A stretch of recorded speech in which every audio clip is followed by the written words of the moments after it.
Hello guys, welcome back to the channel. Joffrey Noodle Legs here today with another noodle film review, and here we are in our American Horror Project week.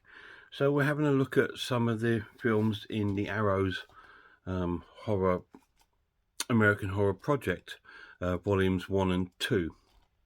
The first one we had was the Carnival Blood, which you saw. If you saw my review, I really enjoyed it for its terrible sort of filmmaking, but it was still great. The second one we're going to look at is also from the volume 1, and it's called The Witch Who Came from the Sea. Now, this was in the UK. It was a video nasty. This was made in 1976, I believe, and it hit the video nasty market due to some of the nature of the story. And this story tells the story of a sort of a young woman called Molly, who's like a real tormented soul. She suffered when she was young, with like child abuse from her father, and it sort of led her to sort of fantasize about men, but also sort of really despise men, and it's turned her into a bit of a sort of mass killer. Anyway, the film starts off with on the beach when she's there with her two sort of godsons. Tripoli, don't get sand in Tad's eyes. I won't. Not until the last moment. I bury his head. Bury his head and I'll hang you up by the thumbs, or at least your mother will. Okay, I'll just cover his head with putty and let the sand crabs take care of him. Ants. No, sand crabs. Bullshit.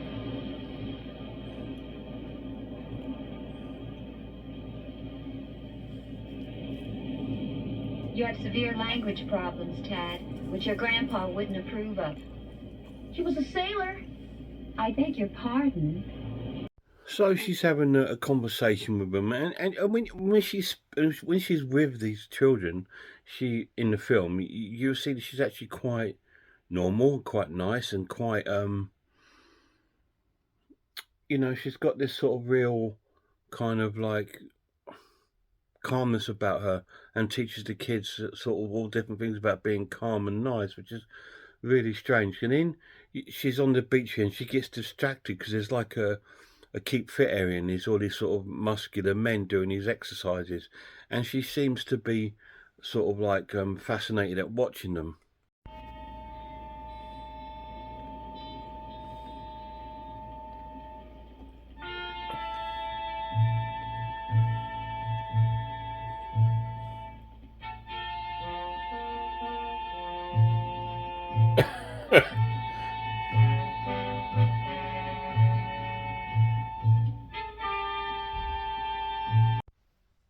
So that's quite bizarre, because the camera looks at it. There's like a sort of like 3 or 4 minute clip, and she's watching these guys, and the camera seems to keep panning on their genitalia area, and she seems a little bit sort of obsessed with it, which sort of folds throughout the film. They then leave the beach. They have like a race, the two kids and the woman, and they come off the beach on sort of like the pier area, and they see like a tattoo shop. Blood coming from his claws. You don't want tattoos. They don't come off. Yeah, but that's why they're really groovy. Please, Aunt Molly, Mama would flip. Your mother would shoot me.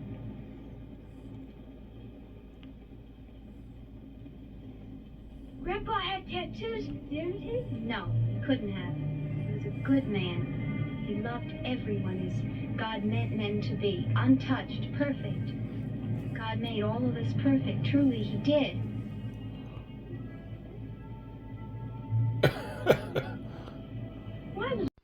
So they're looking at these tattoos in the window, like these different tigers and dragons, and then there's one there of a mermaid, which stirs a sort of feeling within Molly, and then the tattooist comes out the shop. Oh my God! Wow, Aunt Molly! Come on, quick.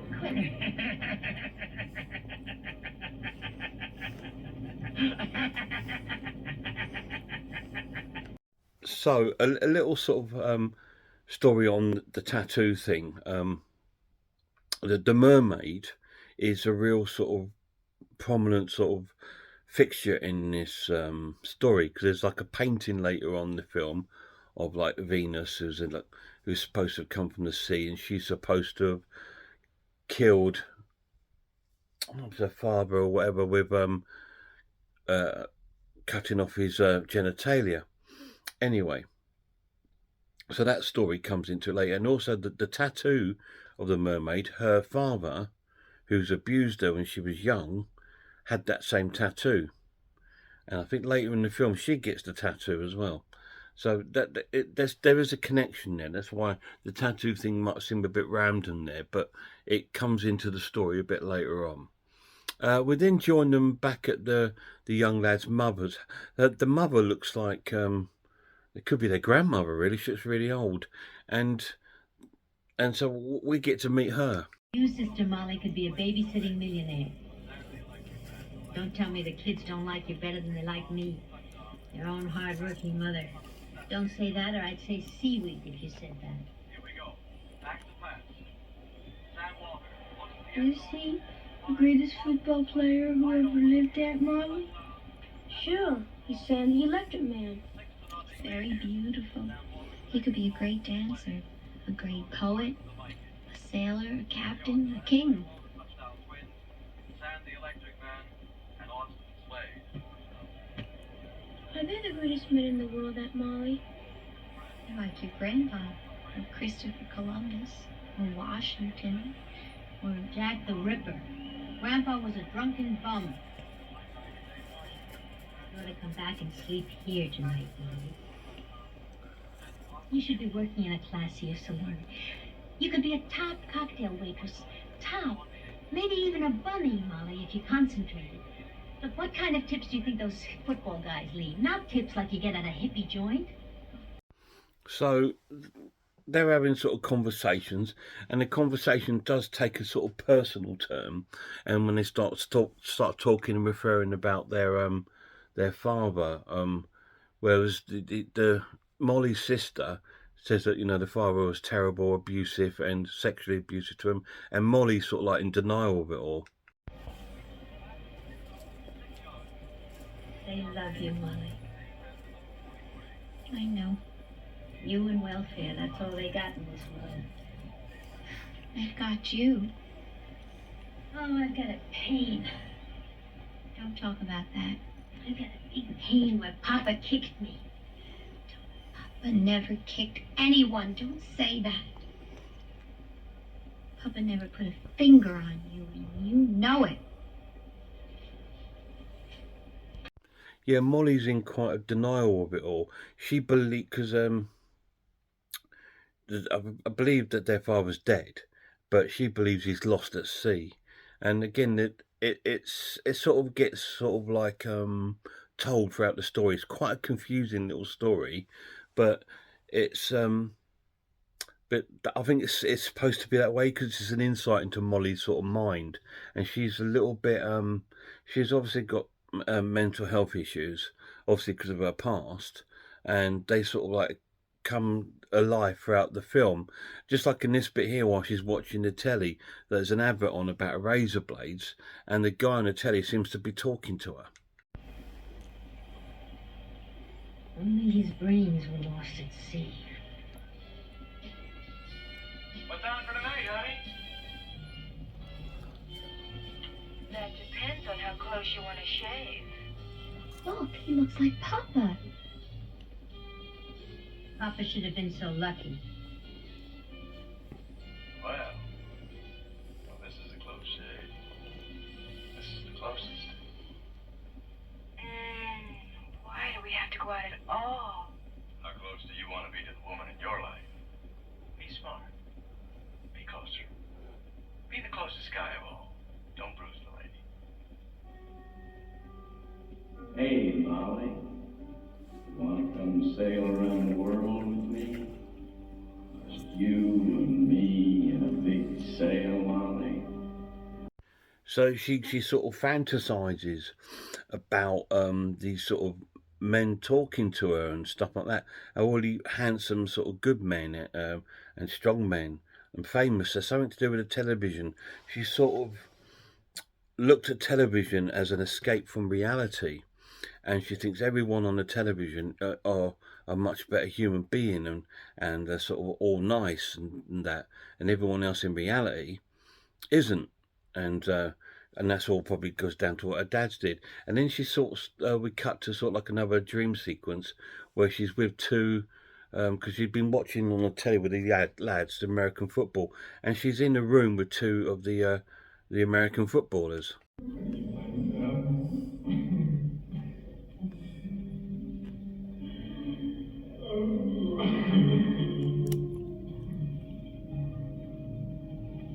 Tenderly ask me if you both of you were the greatest men who ever lived. And this dream sequence goes on for about 10 or 15 minutes. And it's sort of like, it's quite difficult to hear what's going on because the voice is almost like it's echoey, like it's spoken in like a tunnel. Obviously, because it's supposed to give you that sort of dream sort of sequence sort of feeling. Anyway, she sort of gets the two guys and she ties them up together on the bed. Which again, it's just like, wow, it's a bit strange. One more drag. And then it's down to the same shoes.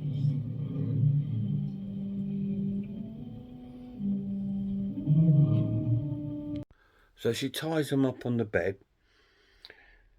and then she grabs one of the footballer's legs and starts really sort of hurting his foot. And this is when the guys start to realise something's not right.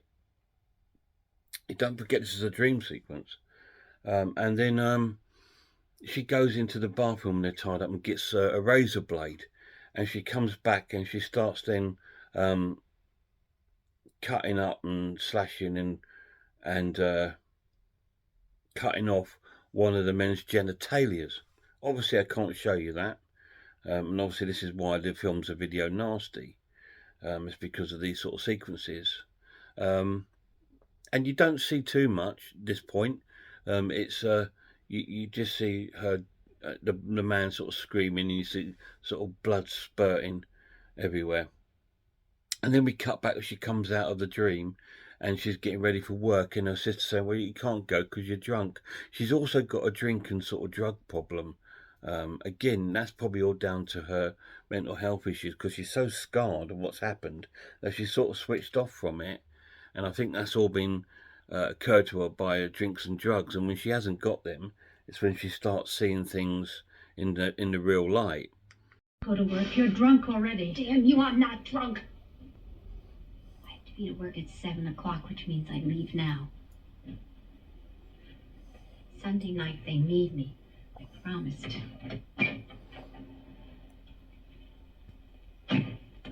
So, like I said, you can see she's quite aggressive there now because obviously she's not had her tablets or she's that, and she keeps saying she's got headaches and stuff. And there's one other woman in the film that keeps popping her pills and stuff like this to try and make her feel better.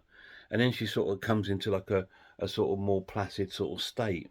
So I think she wants to be in that state all the time, of like forgetfulness, I suppose, forgetting what's happened. And like I said, I mean, when she watches TV, she looks at that as being like a real, that's the lovely people. Anyway, we cut to her work, where she's at work there. She works at a bar called the Boathouse. And we see a strange bloke sort of like staring at her.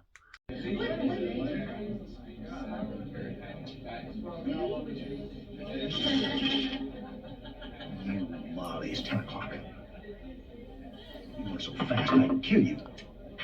I wasn't really late. Oh, 3 hours. It wasn't 3 hours. It was, and Doris is a dodo, and Daphne has, I don't know what, menopause. Cramps. I don't know what. She dropped the tray of drinks. Want me to quit? At this particular moment, no. Then I'd really kill you. And later, you can't quit. Because you're in love with me. No, I'm your prisoner. She cut his saw and float him. So then the guy starts asking the barman about her. The barman's quite friendly with her, and he's an okay sort of guy. He's a friend of Molly's. I think they've got some form of sort of relationship going as well. And he asks her about Molly. No, Molly's a captain of her own ship. 2 vodka Gibsons, Long John. And virginity, Mr. Billy Dad, always goes to the lost and found department. If you've lost it, drink up and you'll find it again. We then cut to the next sort of morning, and Molly's in bed with the bar owner. So like I said, they've got some sort of relationship going, and it comes across on the news that 2 American footballers are being slayed. Men were killed. They estimate the time as being between 9 and 10:30 last night. Few details of the murders have been revealed. The shock waves that have traveled across the nation leave no doubt that 2 great American heroes have departed. The most shocking and brutal crime ever recorded in the world of sports. Sam Walter, the electric The man, hell do you want to wake me up for, Molly? What's ranked by yours? many as the equals of Babe Ruth, Football. DiMaggio, the What is he legendary talking horseman, about? and that Sam Walter, Austin Slade. one commentator called They're them great. Lindberghs of the stadium. What the hell is his problem? How could something like Someone this killed them last night. So Molly's killed them. She's obviously done this, like I said, because she's on sort of, she takes quite a few sort of drugs and sort of drink, and this sort of film does sort of hit on the sort of alcohol problems and drug problems a little bit, that she's quite forgetful what she's been doing. So she has actually gone and killed those 2 footballers. I think what happens is, when she sees these people on TV and sees them as lovely, and when she realises that they're no different to her dad or anything like that, that's when she seeks her sort of her ways of killing. It's almost like, you know, it's her sort of revenge on her father, I suppose. And the film sort of progresses down this sort of route, and she does kill a few more people and attempts to kill others in the film. And the film does explore a lot of sort of like taboo subjects, sort of like sexualities and drugs, drink, child abuse, which is horrible, and it's a very, very uncomfortable watch. And that's where the story goes. I'm not going to tell you anymore. You need to see what happens. You know, what's going to happen to Molly in the end? You know, where is her father? Is he dead, or is he lost at sea? And what's the connection with the witch at the sea? I suppose it all does revolve back to the sea, because they talk about the dad being lost at sea, and then they talk about the goddess Venus come from the sea and cut off the genitalias, and that's what she seems to be doing. And I suppose, because the Venus was like a witch, although she was a goddess, she was a witch. And I think that's what the story sort of depends on. She is like a modern day version of that Venus. So I think that's what the story's hitting on. What did I think of The Witch Who Came from the Sea? It was awesome. I was absolutely glued to it. What an unexpected surprise. I've never seen it. Because when it was a video nasty, I knew it wasn't a true sort of 100% sort of horror kind of video nasty. It was more of a sort of drama and sort of thriller, but it is a horror film. It's 100% a horror film, and I kind of wish I watched it back in the day. It's a really horrible story. This came out before films like I Spit on Your Grave and The Stepford Wives and stuff like that. It came out before that, and you can see that I Spit on Your Grave was probably influenced quite a bit of this sort of film, and it was really, really cool. And it's like the these films on this project are like films that are from that exploitation period that seem to have got missed because of the big popular ones, like Texas Chainsaw Massacre, Last House on the Left, you know, Spit on Your Grave, all the big ones, sort of like, and these were ones that got sort of shadowed underneath and just didn't get anywhere, sort of, and they probably ended up being sort of like just lost. Maybe that's probably down to the film distributor not actually publicising or distributing the film properly a lot of the time. But this is really cool film, really amazing. The story is really hard to watch, really uncomfortable in places. There's some flashbacks in there. It goes back to her dad, and he looks like a very young Pavarotti. But it's he's disgusting. He's really horrible to them. And there's one scene when he's on the bed and he kicks the TV over, and you can see the terror in the young girl's face, because obviously back then she's a young girl, and you can see the terror in her face. Absolutely terrifying. But it was amazing. So the pluses of the film, the transfer's great. It's so grainy. It's got lots of tear on it, lots of film sort of noises and that, which I love, because apparently the original film print of this, I think there was a relationship going on between like the director and some woman. They're divorcing, and she destroyed it apparently. And so there was only very poor prints available, like cinema prints that were available. But Arrow apparently got hold of a copy, and they've done a really good job, done the best they could with it. I believe it is cut.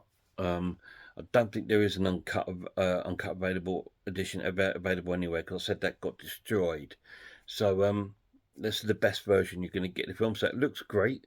The sound is really cool. I like the sound. The acting's really good.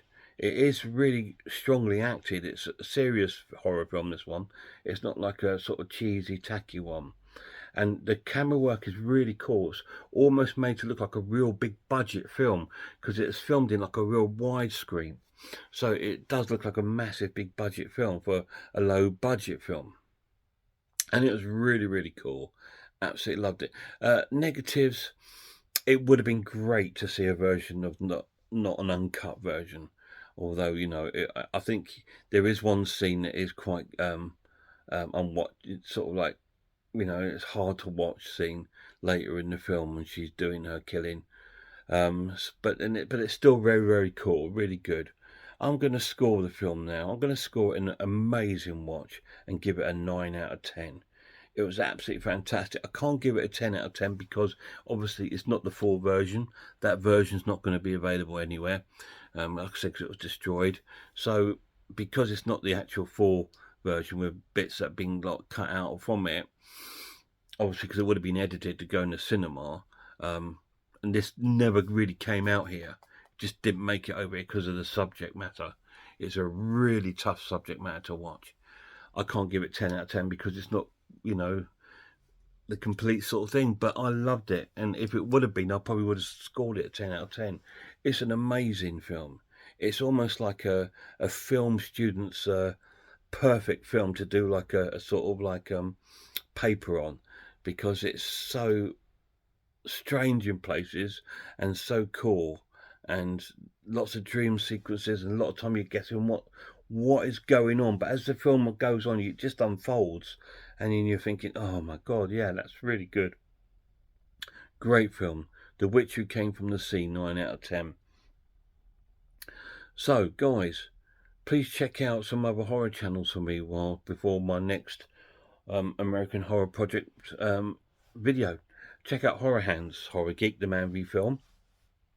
RS Designs, check out Surreal.